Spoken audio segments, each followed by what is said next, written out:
Today, listeners, I want to talk about 3 things that I think you should ditch and 3 things that I think you should double down on if you want more people to see your LinkedIn posts. G'day everyone, it's Coach Michelle J. Raymond, your trusted guide for building your brand and your business on LinkedIn. And this week, listeners, we're going to be talking about what I think is probably the number 1 complaint on LinkedIn, and that is reach is down, my post impressions are down. Is it even worth it anymore to post content on LinkedIn because the numbers that people are seeing are so bad that it's really hard to even justify the time and effort? And I read one LinkedIn post where an employee advocacy program was trying to get off the ground and their teammates are getting 20 impressions, 50 impressions, 100 impressions max. And that's really hard to justify the time and effort on one hand, but also to get people motivated to keep going because it does take time to build things on LinkedIn. So building a community, building up those that you enjoy their content and support their content, and also building up your skills when it comes to creating content itself. All of these things take time, but sometimes I get it. We're kind of fresh out of time and just want to see results quickly. So I thought I'd write a quick list, 3 things you should double down on, 3 things that you should ditch. And we're going to have a look at those. And then at the end, an action plan, because I love a lot of action. Now, this episode's pretty special because it's 199. Next week, listeners, is going to be huge. Episode 200. I've got something really amazing planned. I decided that I wanted to be a guest on my own podcast. So I asked a friend of mine, Neil Velio, to interview me. So if this episode's going to be short, next week's one is longer. It's 60 minutes that goes into how this podcast started, what I would do tomorrow if LinkedIn was to blow up, and everything in between. There are tears, mine in this case. There is lots of laughter.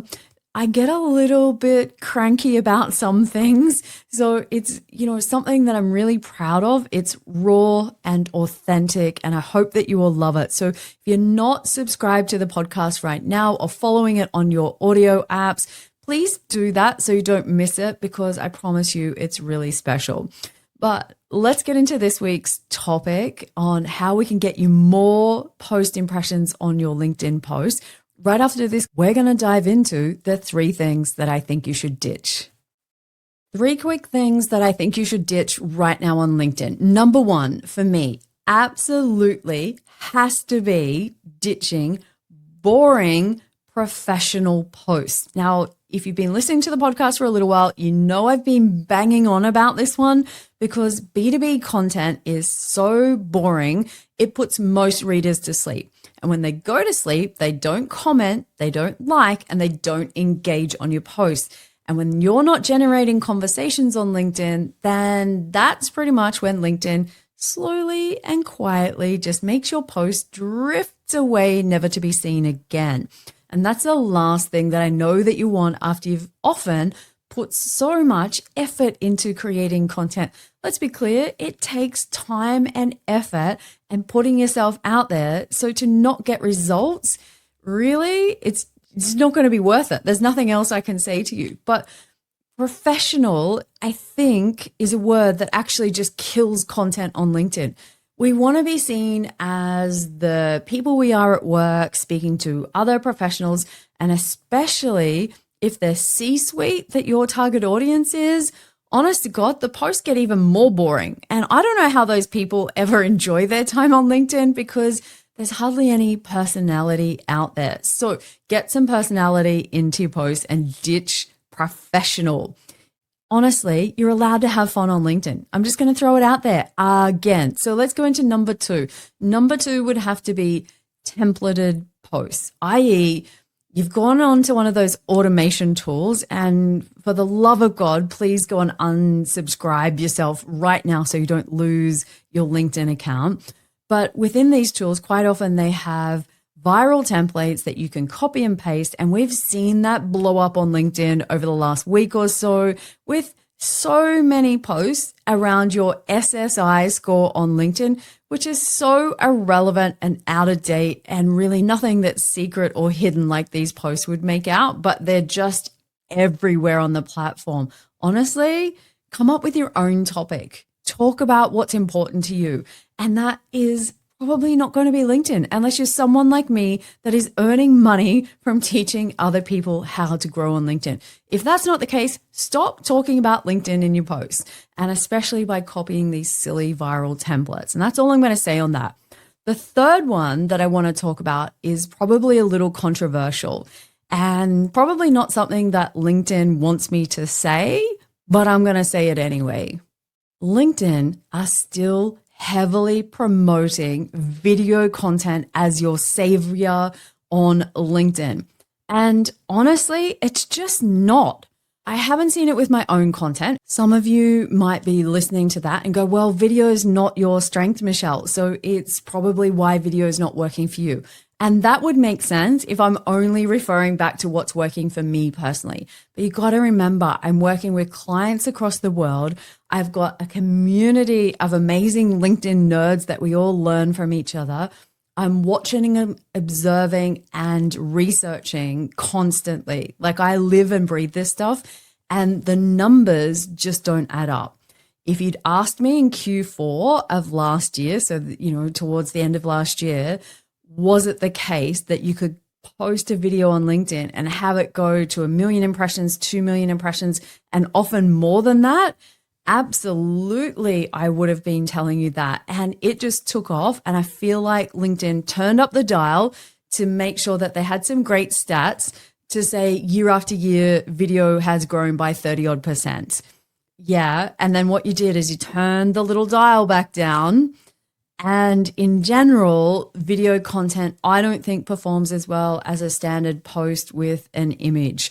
Now, that's not to say there aren't exceptions to this rule, but for the most part, for most businesses out there and most individuals out there, if video is not your thing and you're just doing it because you saw a post from someone at LinkedIn that said, yay, go video, honestly, you're setting yourself up for failure, because I just don't think that the people on LinkedIn really come here to consume video content.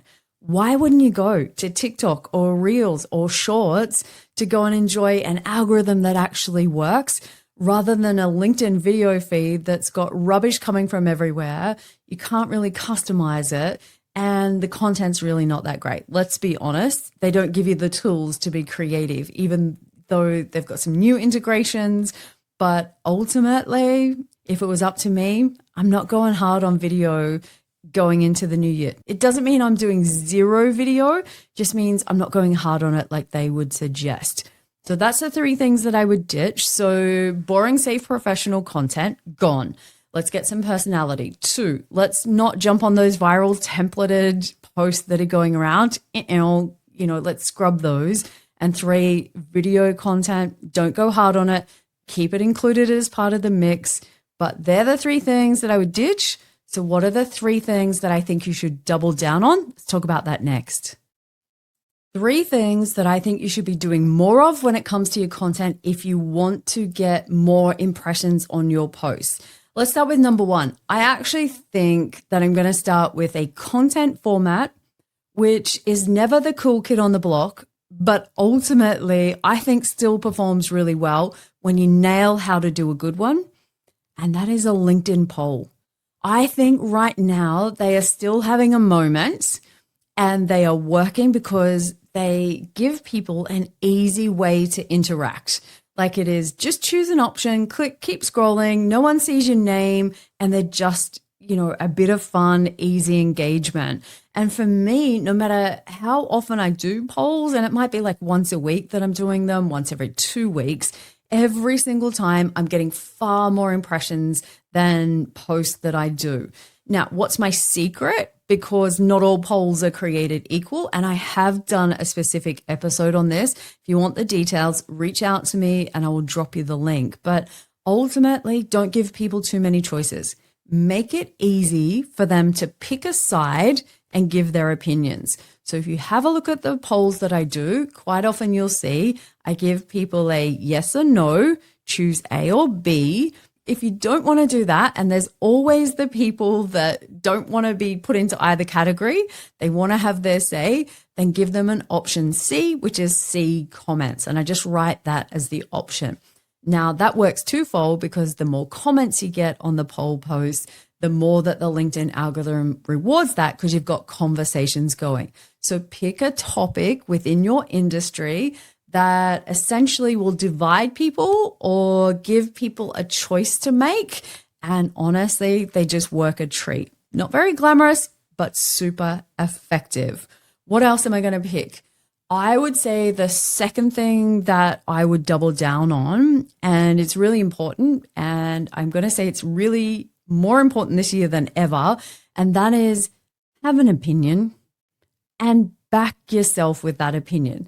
Like, I am surrounded by so many experts that are too afraid to call things out in their industry, or they're not typically afraid. If I was to meet them face to face, they would call it out in a heartbeat, but their professional selves on LinkedIn is so worried about what other people will think and it will destroy their career or their business that they fall back into that boring professional content that doesn't upset anyone, but it also doesn't attract anyone either. It's just, the equivalent of a bit of a shrug. Now, when people become apathetic to your content and your content is meh or a shrug, then they keep scrolling. There is nothing to draw them into the conversation. Now, I'm not saying that you have to be a bully. I'm not saying that it has to be at the expense of somebody else. But there are things that are going on in your industry right now that you need to call out and back it up with evidence, back it up with your knowledge, your experience, and, just really stand for something, because people will relate to that. And Neil, who is interviewing me on next week's episode, if you have never come across Neil Velio, he is my podcast coach. He is the reason that this podcast is still going. He is the best at this. There are some days he writes things that I'm like, whoa, okay, I'm not sure about that. And that's exactly why he should be doing it, because it makes me stop and think and feel something. And then in the same way that he calls that out, I'm attracted to working with him. At the same time, the wrong types of clients are not working with him. Those that want shortcuts, those that are looking for, underhanded growth tactics or fake results, he's not your guy. Just like I'm not your gal when it comes to those kind of tactics for LinkedIn. So the best part about this is when you have opinions, you get to work with the best clients. So shout out to all of my clients that I am currently working with, because you are my reason for doing this. And it's just been so much fun to have those kind of conversations with people whose values are aligned, who really get who I am and aren't trying to put me in an uncomfortable position where we don't agree on stuff. Not that everyone has to agree. And I guess that's the kind of point of this one. So have an opinion, back yourself with that opinion. The third thing, I think we need some more stories. And storytelling used to be something in, I think it was like 2020 when I first started LinkedIn as my business. So when I first started, storytelling was like this big thing on the platform. Everybody was telling you needed to do it. And I never quite got it at that point. I was like, yeah, I don't get this. But why it's important to me now and why I want to be getting better at it is the fact that it makes me unique. AI can't copy or invent stories for Michelle J. Raymond. It can help me refine them. It can give me ideas on where to look for these stories, but ultimately they're drawing on my experiences. And that is something that is completely unique to me. And that is how I can create better content that speaks to my audience from my personal experience, and you'll know that I'm the real deal.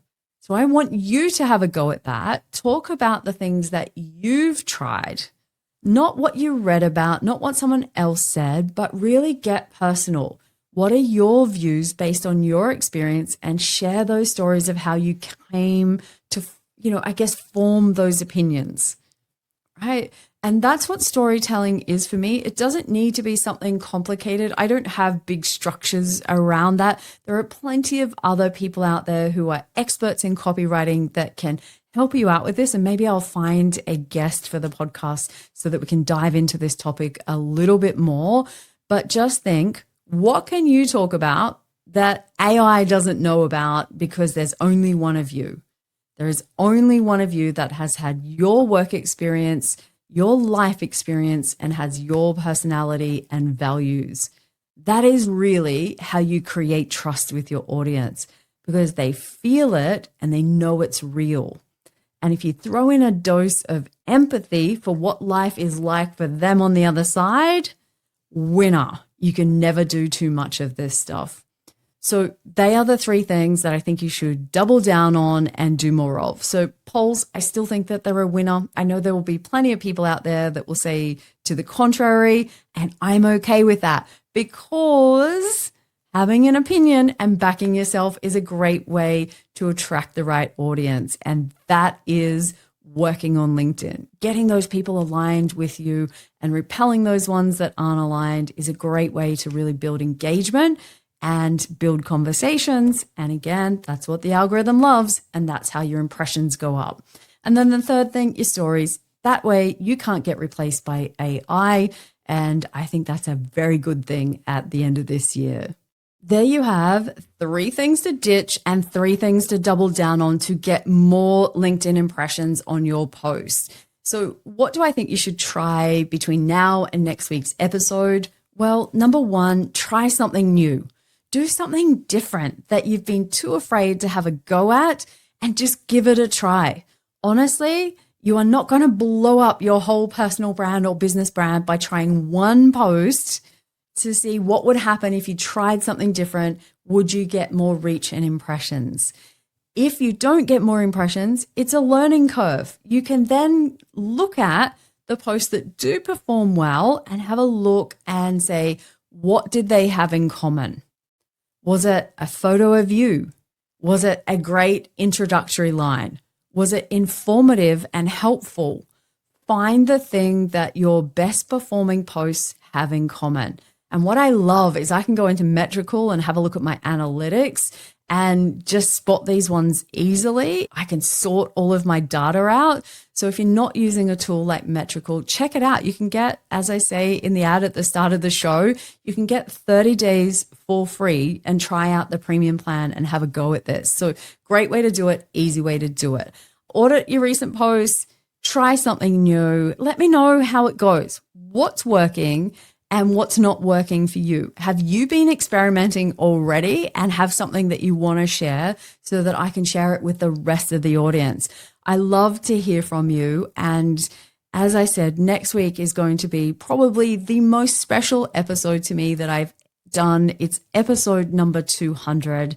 And I really hope that you'll join me then for a pretty, like I said, intense conversation where I'm pretty raw and tell it how it is. And it was something that I wish I could do more of. And I wish I could read more content on LinkedIn that was the same. So maybe that's your next post. So until then, cheers.